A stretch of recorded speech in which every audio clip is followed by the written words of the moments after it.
Assalamualaikum warahmatullahi wabarakatuh. Saya perkenalkan diri saya adalah bernama Sulistiana SPD. Mengajarnya di sini adalah IPA kelas 8 dan kelas 9. Saya ditugasi untuk mengisi orientasi anak baru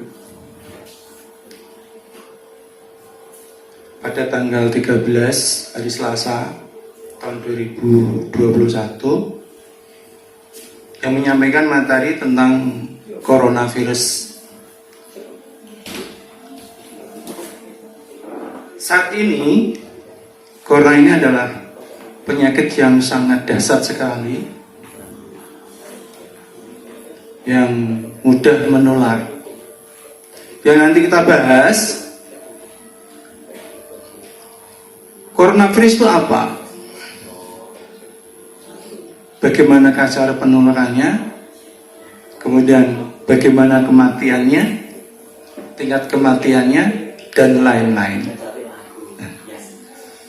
Apa itu virus corona? Adalah Severe Acute Respiratory Syndrome Coronavirus 2. Itu yang dikenal dengan SARS-CoV-2, adalah virus yang menyerang sistem pernapasan.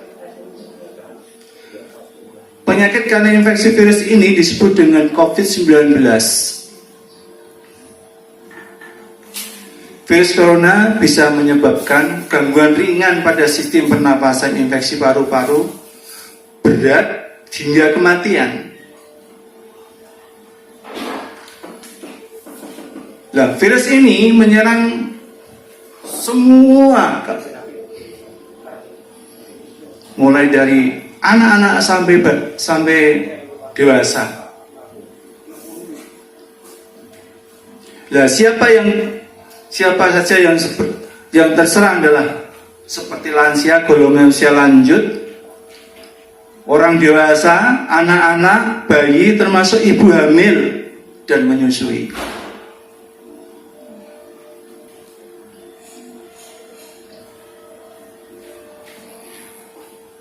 COVID-19 ini yang dikenal dengan coronavirus disease 2019 ini pertama kali ditemukan di kota Wuhan, Cina pada tahun 2019 Desember.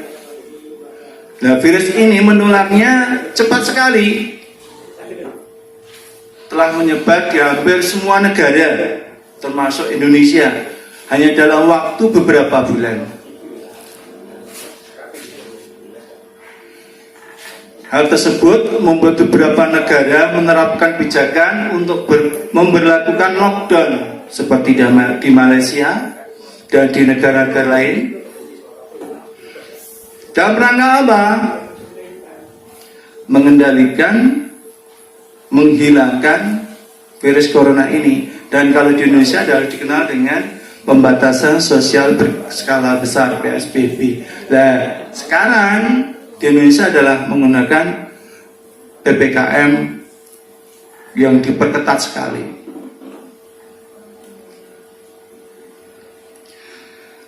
Corona ini kumpulan virus yang bisa menginfeksi sistem pernapasan pada banyak kasus.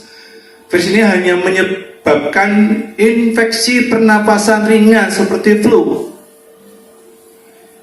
Namun virus ini juga bisa menyebabkan infeksi pernapasan berat seperti infeksi paru-paru atau pneumonia. Selain virus SARS-CoV-2 atau virus corona, virus yang juga termasuk dalam kelompok ini adalah virus penyebab Severe Acute Respiratory Syndrome atau SARS, dan virus penyebab Middle East Respiratory Syndrome (MERS).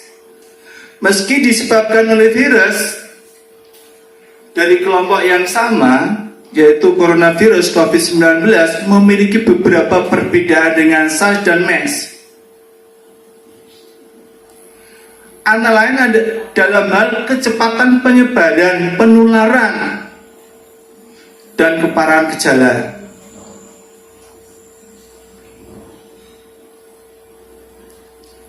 Nah, sekarang kita lihat tingkat kematian akibat virus corona 19 ini. Intinya yang diserang kebanyakan adalah lansia yang umur 45 sampai 59 tahun. Oleh karena itu sekarang vaksin itu diutamakan adalah umur 45 sampai 59 tahun. Nah, tingkat kematian yang besar ini juga yaitu 56,6% penderita itu yaitu perempuan, tidak laki-laki. Kalau laki-laki adalah 3,4%. Itu tingkat kematian dari virus corona. Nah, sekarang apa yang harus dilakukan masyarakat saat ini? Nah, kelompok risiko yang perlu dipantau pada masyarakat ini adalah OTG, orang tanpa gejala. Orang tanpa gejala ini, bagaimanakah cara mengatasinya nanti adalah sebisa mungkin ia melakukan adalah isolasi mandiri. Ada lagi orang yang ODP, orang dalam perawatan. Ini bisa dilakukan di rumah sakit atau di puskesmas. Ini pemantauan sekali. Karena apa? Virus ini sangat-sangat sekali mudah penyebarannya. Ada lagi yang dikatakan dengan PDP, pasien dalam pengawasan. Jadi ada OTG, PDP, kemudian ada lagi yang ODP.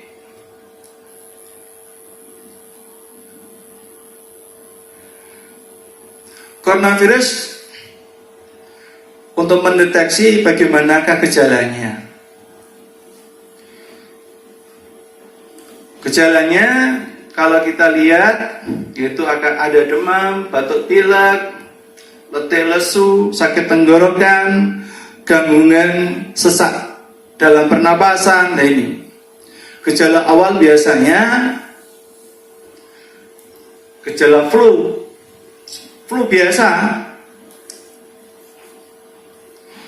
demam, pilek, batuk kering, sakit tenggorokan, dan kepala sakit. Nah, itu gejala dapat hilang dan sembuh atau malah bertambah berat. Penderita dengan gejala yang berat bisa mengalami demam tinggi, batuk berdahak, bahkan ada darahnya, kemudian sesak nafas, nyeri dada. Nah, gejala-gejala tersebut muncul ketika orang tersebut berhasil melawan virus corona. Berarti sudah tertular, sudah terinfeksi virus corona.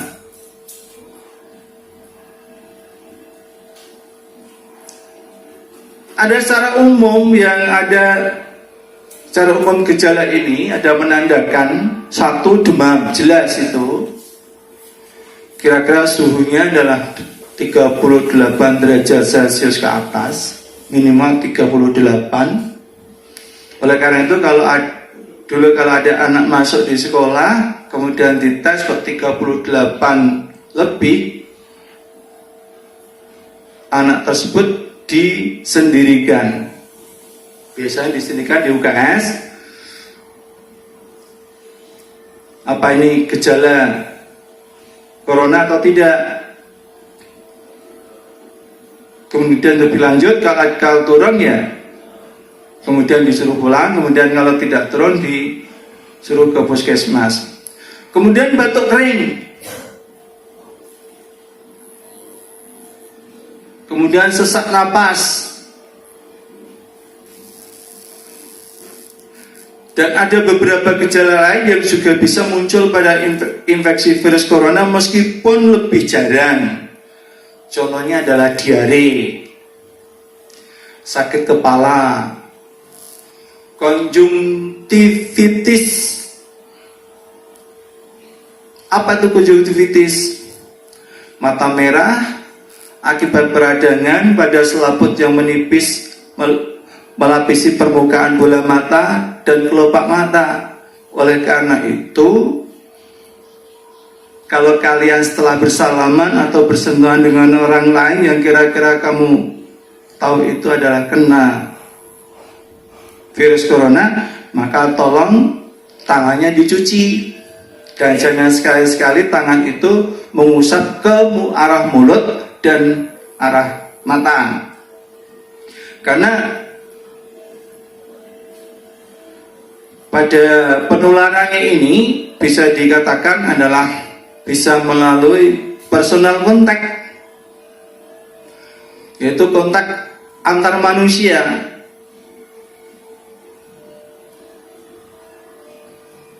Biasanya personal contact terutama penularannya seperti itu. Kemudian hilangnya kemampuan pengecap rasa.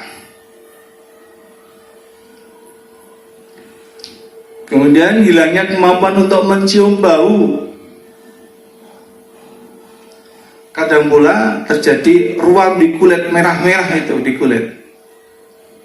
Itu gejala sampingan, tapi pada dasarnya ini ada hilang rasa, hilang bau, itu biasanya terjadi.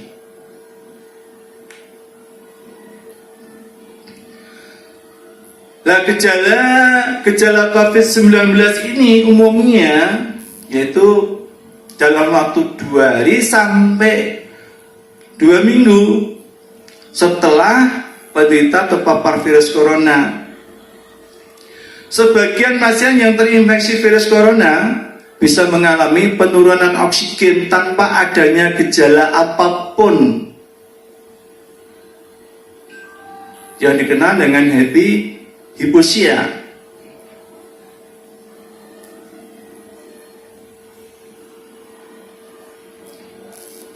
Nah, di sini cara penularannya. Satu adalah droplet atau tetesan cairan yang berasal dari batuk dan bersin. Ini seperti penularan flu. Pada jam ini penularan lewat droplet itu, kemudian 1 hari sebelum 1 hari sudah tertular flu itu, sama dengan flu. Kemudian kontak pribadi atau adalah dikenal dengan personal contact, seperti menyentuh dan berjabat tangan. Oleh karena sekarang ini, dulu kan kalau kita ketemu kan berjabat tangan, tapi sekarang tidak. Yang ketiga, menyentuh benda atau permukaan dengan virus di atasnya, kemudian menyentuh mulut, hidung atau mata sebelum mencuci tangan. Nah, ini untuk benda, di benda itu ada virus coronanya. Kemudian kamu sentuh dengan pakai tangan kamu menyentuhkan ke lubang hidung, mulut, mata. Jadi tertularnya itu lewat lubang hidung, mulut, mata. Nah, kalau mata sentuhannya langsung masuk di situ. Kemudian kalau mulut biasanya adalah langsung ke tenggorokan. Kemudian kalau ke hidung itu lewat udara, airborne infection penularannya.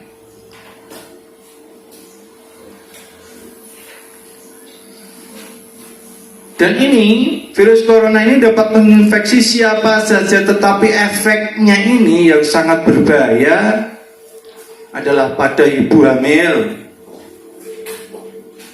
orang perokok, penderita kanker, demikian pula adalah penyakit tertentu, contohnya penyakit dalam, penyakit paru-paru, pokoknya saluran pernapasan. Itu paling pokok, itu malah resiko tinggi. Apalagi penyakit jantung, sekarang ada penggumpalan darah dan sebagainya. Karena mudah menular ini, virus corona juga berisiko tinggi menginfeksi para medis, tenaga para medis, atau perawat, atau dokter. Karena dia adalah merupakan garda terdepan, maka mereka dilengkapi dengan alat pelindung diri, seperti astronot itu.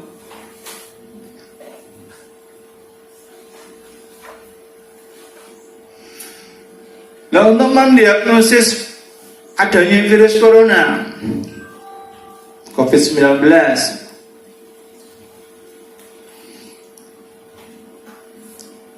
dengan menggunakan apa? Rapid test antibody. Yang kedua adalah swab antigen atau rapid test antigen. Biasanya lebih akurat itu adalah swab antigen, tidak rapid test antibody. Biasanya rapid test antibody itu adalah positif negatif. Ini juga swab juga positif negatif. Tapi kalau rapid test, kalau di situ dinyatakan negatif, belum tentu itu bebas dari corona. Oleh karena itu kalau di rapid, ya bisa menggunakan protokol kesehatan dalam jangka waktu tertentu.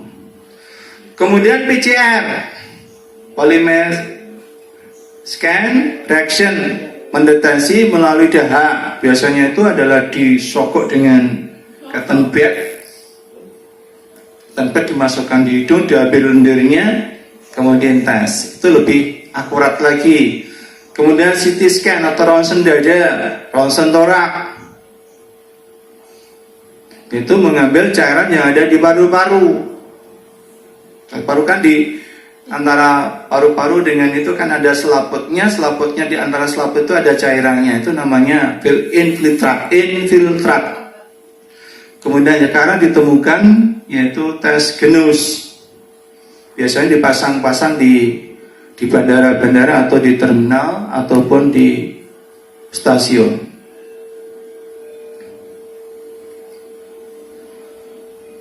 Pengobatan COVID-19 belum ada obat yang benar-benar efektif untuk mengatasi infeksi virus corona ini. Kalau ada obat itu hanya cuman meredakan atau beberapa kali dengan gejala ringan dan tanpa gejala akan disarankan untuk melakukan protokol isolasi mandiri di rumah sambil tetap melakukan langkah pencegahan penyebaran infeksi corona.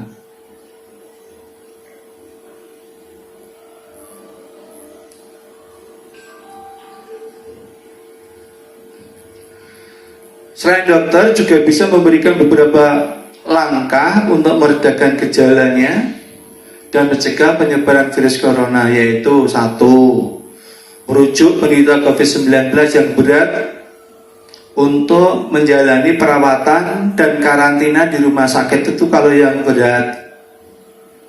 Kemudian kalau memberikan obat pereda demam, nyeri yang aman dan sesuai dengan kondisi penderita, tidak ngawur. Kemudian yang ketiga, menganjurkan penderita COVID-19 untuk melakukan isolasi mandiri, istirahat yang cukup di rumah saja, kurang lebih selama 14 hari. Menganjurkan penderita COVID-19 untuk banyak minum air putih untuk menjaga kadar cairan tubuh tidak hilang atau tidak mengalami dehidrasi. Pencegahan COVID, ini yang penting banget. Saat ini Indonesia sudah melakukan vaksinasi COVID-19 secara berkala ke masyarakat Indonesia. Meskipun vaksinasi sudah mulai dijalankan, cara pencegahan yang terbaik adalah dengan menghindari faktor-faktor yang bisa menyebabkan adanya terinfeksi virus ini. Satu, untuk mencegah menjaga jarak atau physical distancing minimal 1 meter dari orang lain, dan jangan dulu keluar rumah kecuali ada keperluan yang mendesak. Yang kedua, menggunakan masker saat beraktivitas di tempat umum atau keramaian, termasuk saat pergi berbelanja bahan makanan dan mengikuti ibadah di hari raya, misalnya Idul Adha nanti. Yang ketiga, rutin mencuci tangan dengan air sabun atau hand sanitizer yang mengandung alkohol minimal 60%, terutama setelah beraktivitas di luar rumah atau tempat umum. Yang keempat, jangan menyentuh mata, mulut, hidung sebelum mencuci tangan. Tadi sudah saya jelaskan, karena apa? Penularannya itu lewat mata, mulut, hidung, bolongan lubang yang ada di muka. Mata ada lubangnya, mulut ada lubangnya, apalagi hidung berlubang. Itu langsung kalau mulut, di situ ada di kerongkongan, masuk di usus, kemudian kalau hidung masuk di tenggorokan, trakea. Biasanya itu berdiam diri di trakea dulu beberapa hari, kemudian masuk ke tubuh. Yang kelima, meningkatkan daya tahan tubuh dengan pola hidup sehat seperti mengonsumsi makanan bergizi, berolahraga secara rutin, beristirahat yang cukup, dan mencegah stres. Ini penting banget, mencegah stres. Biasanya kalau udah pasien COVID ini, yang paling bahaya itu stres. Dengan stres ini tingkat keimunannya tubuh itu akan berkurang. Hindari kontak dengan penderita COVID-19, orang yang dicurigai positif terinfeksi virus corona, atau orang yang sedang sakit demam, batuk atau pilek. Jadi kamu hindari kontaknya, personal kontaknya harus kamu hindari. Yang berikutnya, tutup mulut dan hidung dengan tisu saat batuk atau bersin. Kemudian buang tisu ke tempat sampah, sembarangan. Kadang-kadang masker itu ada dibuang sembarangan, tak dipakai dibuang sembarangan di jalanan atau di mana. Yang berikutnya adalah jaga kebersihan benda yang sering disentuh dan kebersihan lingkungan, termasuk kebersihan rumah.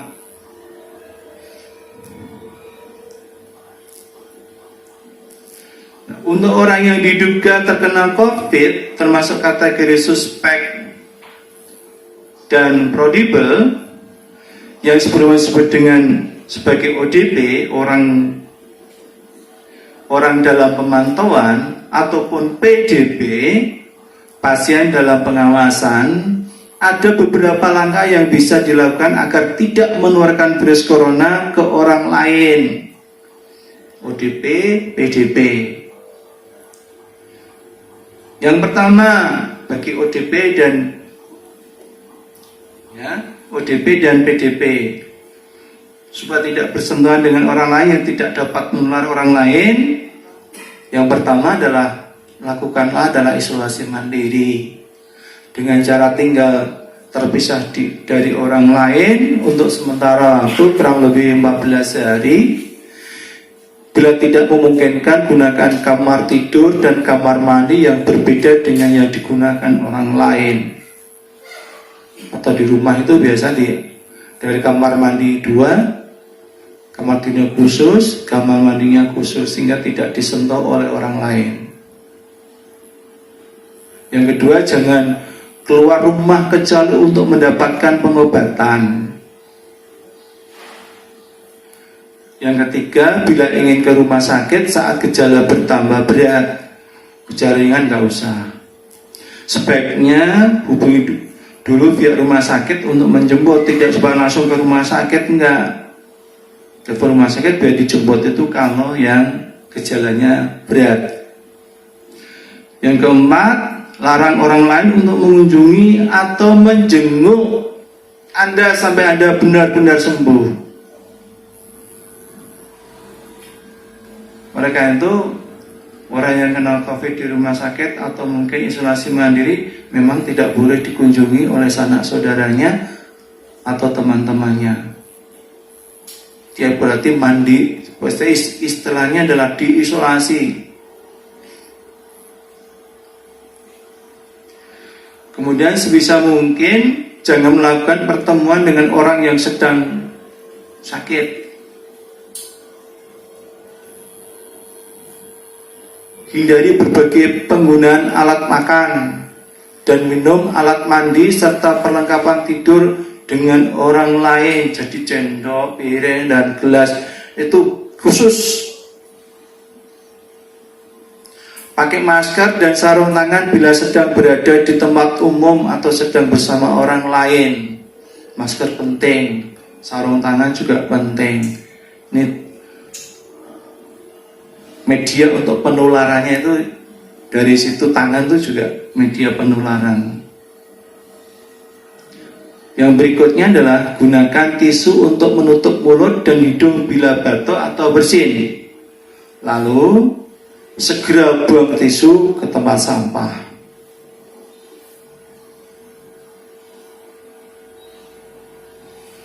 Kemudian jaga diri keluarga Anda dari COVID.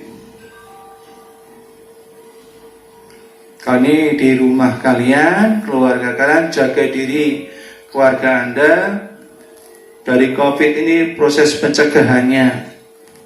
Contoh, jangan merokok, makan makanan yang bergizi, terutama banyak mengandung vitamin C, vitamin D.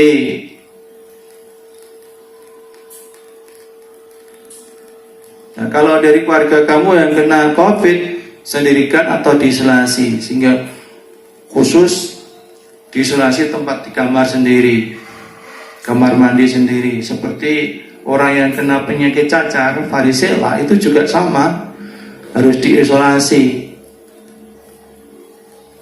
Tidak boleh bersentuhan orang lain, percikan cairan jejasnya itu kena orang lain bisa tertular. Sama seperti ini.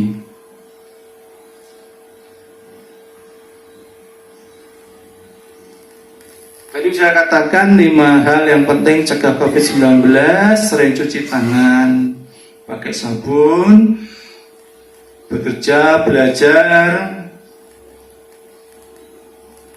kemudian di rumah saja, beribadah di rumah, kemudian adalah jaga jarak, jaga jarak dengan orang minimal 1 meter, kemudian lagi adalah tidak berjabat tangan, kemudian pakai masker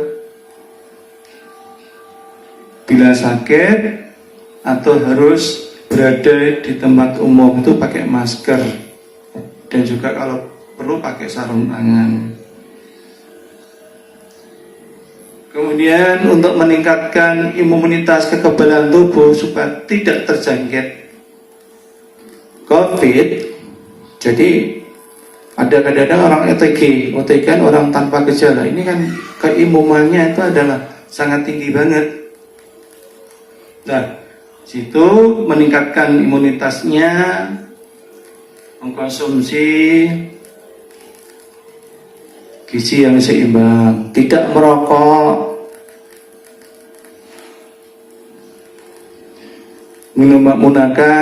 minum suplemen vitamin C dosis tinggi itu terutama bagus banget, vitamin D, berolahraga, tadi saya katakan, beristirahat yang cukup, dan sebagainya. Kemudian kalau ketika batuk dan bersih di tempat umum, ya tolong mulutnya ditutup dengan tisu. Setelah itu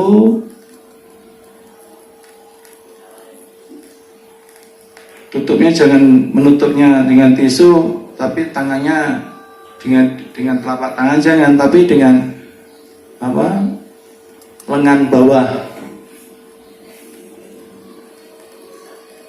Kemudian tisunya diambil, kemudian dibuang tempat sampah, tempat yang bagus sehingga tidak tersentuh orang lain. Kemudian juga setelah itu kamu harus cuci tangan. Kemudian menjaga jarak atau interaksi fisik dengan orang lain itu juga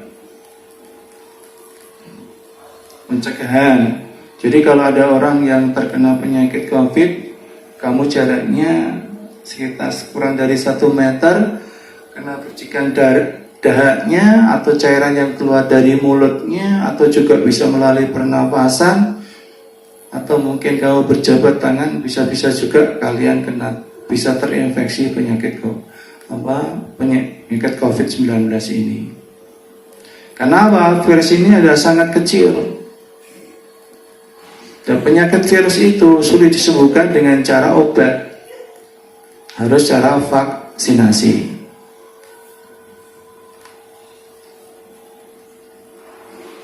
Tadi sudah saya katakan, kalau yang terkena ODP, PDP, itu diisolasi mandiri di rumah,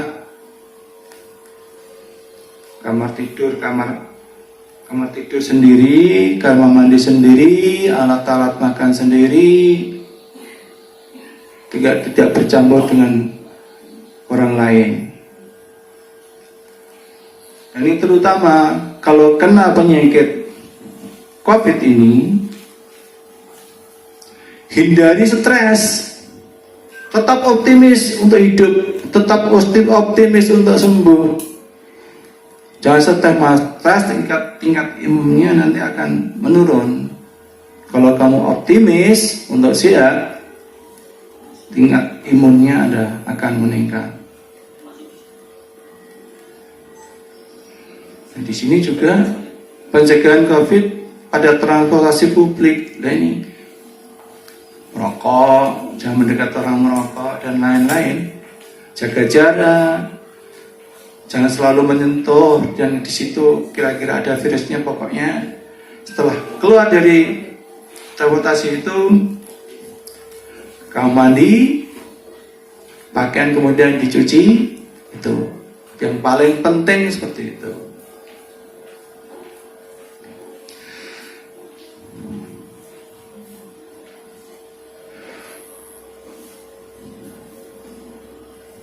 Nah, kalau Anda misalnya di suatu lingkungan kena penyakit, ada COVID-19 yang terkena di suatu keluarga, maka RT RW selalu berperan dalam di sini, memberitahukan pada penduduk yang lain supaya tidak mendekat, kemudian mensuplai bahan makanan bagaimana supaya orang keluarga itu bisa makan, minum. Ini adalah peran serta RT dan RW atau mungkin pihak desa. Dari sini ini sudah cukup sekian. Mungkin kalau ada kekurangan bisa dimaklumi karena itu saya bukan bidangnya. Sekian dulu, tolong tetap kalian menggunakan protokol kesehatan, masker, dan lain-lain. Sudah nggak usah saya jelaskan, sudah digembar-gemborkan di televisi atau yang lain. Terima kasih sekali. Semoga kalian tetap sehat. Wassalamualaikum warahmatullahi wabarakatuh.